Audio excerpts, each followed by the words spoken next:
I'm gonna say something pretty controversial here, so brace your buttholes. Women are scary. Not you, woman watching this video. You probably support your partner unequivocally. You give them a shoulder to cry on and even make the occasional sandwich. But today's subjects are not like that. That's because we're discussing yokai, which, put simply, is an umbrella term that describes a variety of strange creatures found in Japan. It encompasses all the monsters, demons, spirits, gods, animals disguised as humans, spiritual possessions, basically any unusual magical phenomena. The term yokai was invented a long time ago, first found in the 8th century text Shoku Nihongi, but it wasn't popularized until pretty recently. In 1910, Kunio Yanagita wrote a book called Tono Monogatari, where he collected folktales from all over Japan and used yokai as a catch-all term for all the hoots and haunts I just listed. Since then, that's been the term everybody uses. I think you're gonna notice right away that the yokai we're discussing today strike a unique balance between prey and predator. Many of them have tragic backstories. They embody emotions and trauma that many women struggle with. But they also eat people, mostly men. And that's just not a healthy way to deal with your problems. Unless you're a spider, which one of them is. We are starting this episode off on a depressing note with Ubume, one of the saddest yokai that we came across in our research. Her name literally translates to birthing woman, which should give you a major hint about her backstory. The oldest tale about the Ubume comes from a 900-year-old collection called Konjaku Monogatari Isshu. And I just want to get this out of the way now. I apologize for any past, present, and future mispronunciations. This might blow your minds, but Japanese is not my native tongue. Anyway, in one story from that collection, we're told about a group of samurai traveling through the province of Mino, now known as the Gifu Prefecture in the modern day.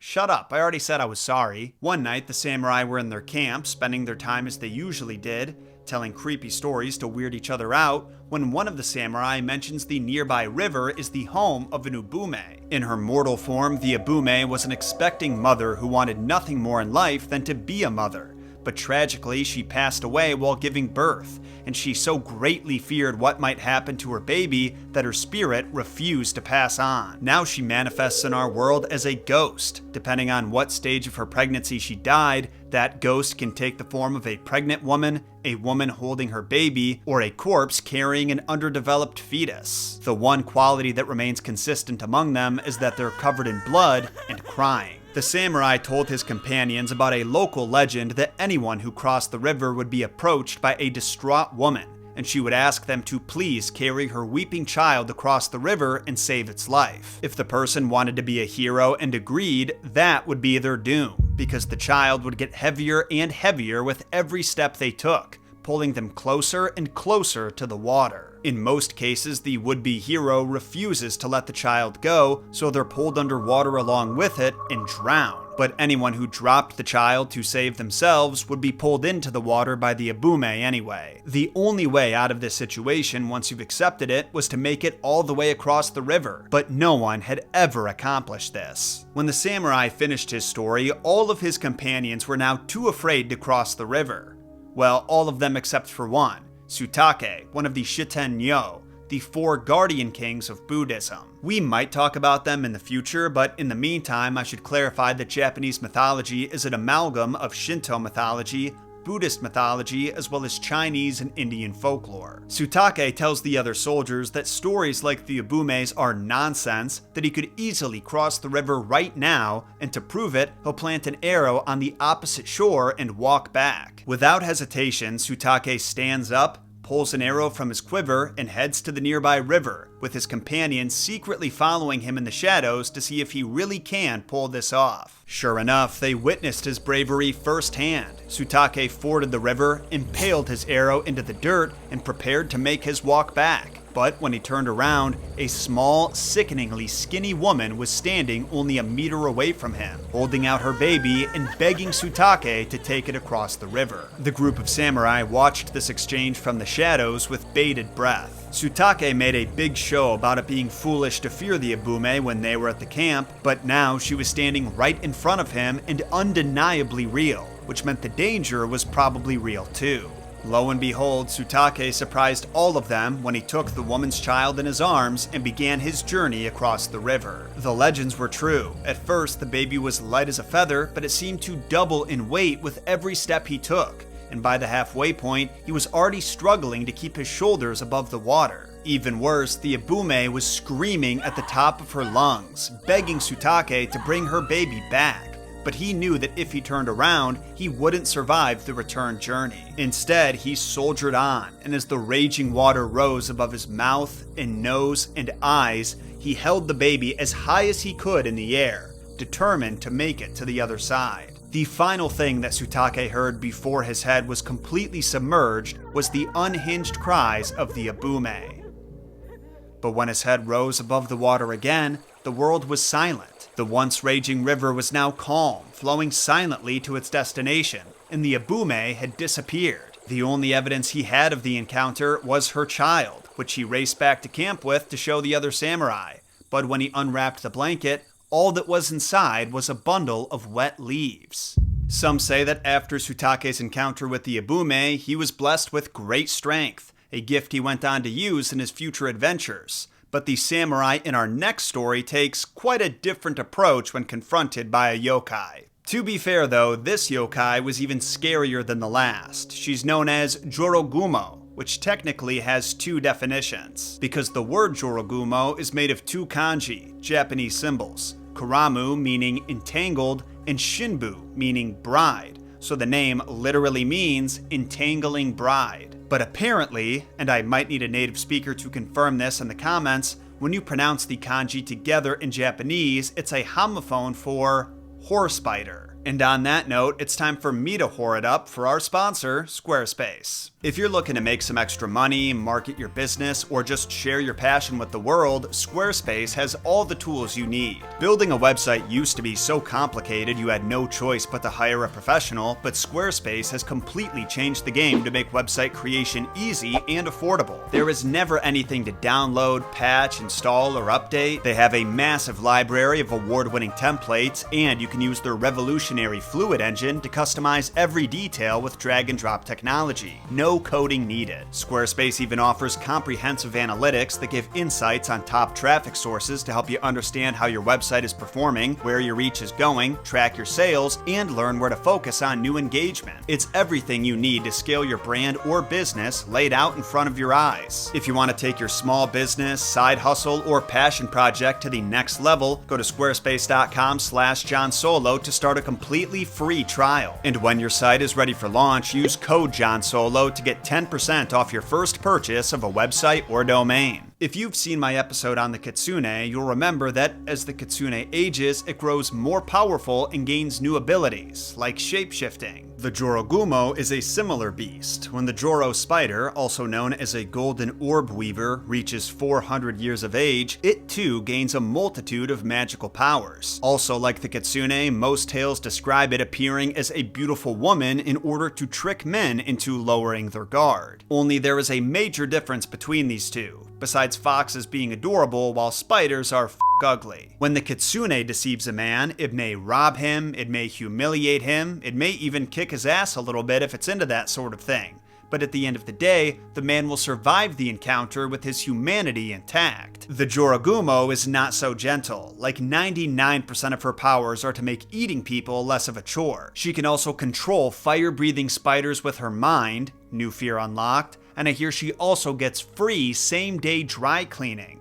But I don't know if that's a magic power or just a perk of being able to eat the laundromat owner's family. The oldest known reference to this horrifying creature is in a story written in 1677 called Things That Ought to Be Pondered Even in Urgent Times, which just rolls off the tongue, I must say. In this tale, a samurai is approached by a gorgeous woman who appears to be in her early 20s, and standing in front of her is a small child. Without saying a word to the man, she leans forward to whisper in the child's ear and says, "That's your father. Go give him a hug." The samurai picks up on the deception right away and doesn't hesitate to unsheath his blade. As the kid gets closer and closer, he lowers into his battle stance, ready to strike. He wasn't going for the child though, because he couldn't be sure whether it was an illusion or someone's real child she had taken possession of. Instead, he stepped around the lad and swung his sword through the woman, shattering the illusion and partially revealing her true form as a spider. In this same moment, the child was revealed to be a small rock,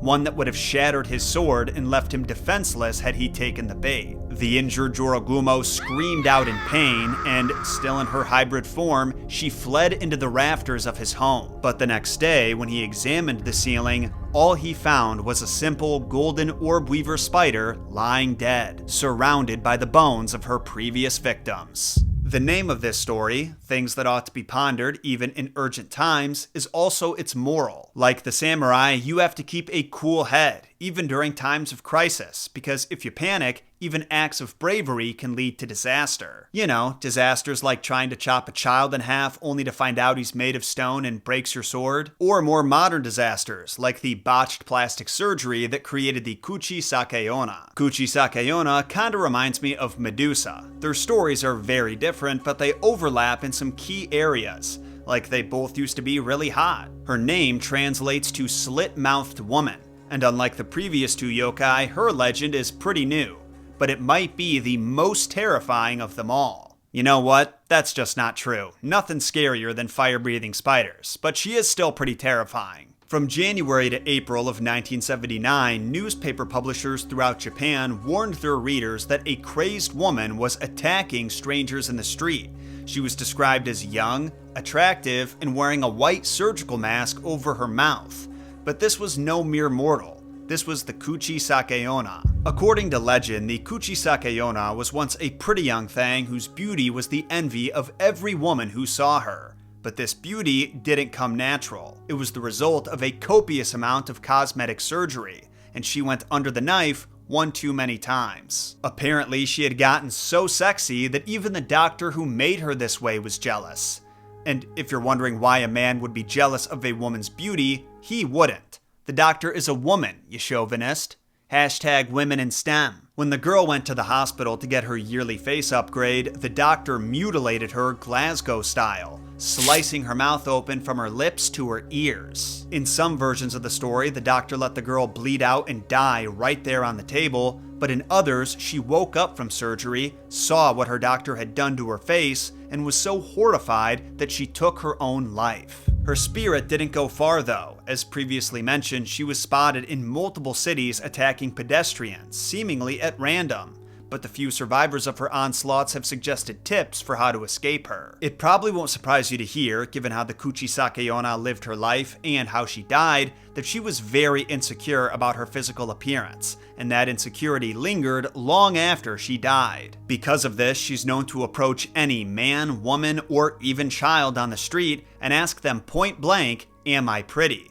But in Japanese, so watashi kiri. Shut up, I already said I was sorry. You might think the correct answer would be to say yes, because when is no ever the right answer to that question? But it's a little more complicated than that. Because if you say, yes, you're a beautiful bombshell and I want to put my mouth on you, or some variation of that, then the Kuchisake-Onna will pull down her mask and reveal her disgusting mouth. Then she'll ask you, even like this? Or, kore demo? At that point, it's already too late to escape. You can try to run away from her, but apparently the Kuchisake-Onna was an Olympic sprinter in her past life, so she can catch up to pretty much anybody. She also has the advantage of carrying around a long weapon, like a sword or scythe, which extends her reach by almost 2 full meters, so even if you escape her clutches, you still probably won't escape her blade. Don't get it twisted though, mere mortals. I am not recommending you tell her she's not pretty, because you'll just end up on the wrong end of her scythe like her other victims. Nah. The correct answer when the slit-mouthed woman asks you if she's pretty is, kinda. I realize that doesn't sound much better than a flat-out no, but the thing is, you're never going to appease the Kuchisake-Onna. Instead, your goal is to confuse her. If she doesn't know whether you're being rude or polite, insulting or complimentary, she won't know how to respond. And while she's sitting there confused and distracted, that's your opportunity to escape. Think of the Hobbits' reactions when Bilbo gave his birthday speech. He basically told them flat out that he doesn't like half of them, even though they deserve it, and they just sit there in silence. I don't know half of you half as well as I should like, and I like less than half of you half as well as you deserve. No boos, no cheers, and definitely no scythe splitting old Bilbo down the middle. And these were farm folk. They definitely had a few scythes lying around. Granted, they were probably pretty small. But let's say you've already told her that she was pretty, and now she's pulled down the mask to reveal her hideous mouth. What do now? I cannot stress enough that you do not want to stick to your guns and to reaffirm your compliment, because if you tell her you like her mutilated face, then she'll take out a pair of scissors and slice up your mouth so it looks like hers. For some reason, the Kuchisake-Onna is not a fan of pomade. You know, hair gel? So if you repeat the word pomade 3 times, then she'll just leave you alone. But John, you said Kuchisake-Onna was like Medusa. I'm barely seeing any overlap here besides them being formerly sexy ladies. Well, that is where the other versions of her story come in. In addition to being like Medusa, she's kind of like the Joker, with multiple explanations for how she got these scars. My husband was a samurai and a fiend. For real though, there is one version of her story where, instead of being an insecure young woman who gets a bunch of cosmetic surgery, she's the unfaithful wife of a samurai, and when he finds out that she cheated on him while he was off fighting in the war, he punishes her by mutilating her face so no one would ever find her beautiful again. Similar to Athena's punishment for Medusa when the priestess violated her sacred vow. Also like Medusa, there are variants where the Kuchisake-Onna has 2 sisters just as terrifying as she is. Such is the nature of folklore. Stories are never static until they're written down, and sometimes they continue to evolve even after that. I talked about that in my recent episode on the banned chapter of the Mary Poppins book, so check that out if it interests you. In the meantime, I want to know which of the yokai we discussed today would you least want to be confronted by in a dark alley? And if you did find yourself in that situation, how would you respond? Leave your answer and your thoughts on everything we discussed today in a comment. Then remember to sacrifice those like and subscribe buttons to the algorithm god so they bless this episode, and to get more deep dives into messed up myths and folklore sent to your sub box every Thursday. I'll see you all again next week when we dive into the messed up mythology of one of the most powerful beings in the entire Egyptian pantheon. Until then, my name is John Solo, and remember, John shot first.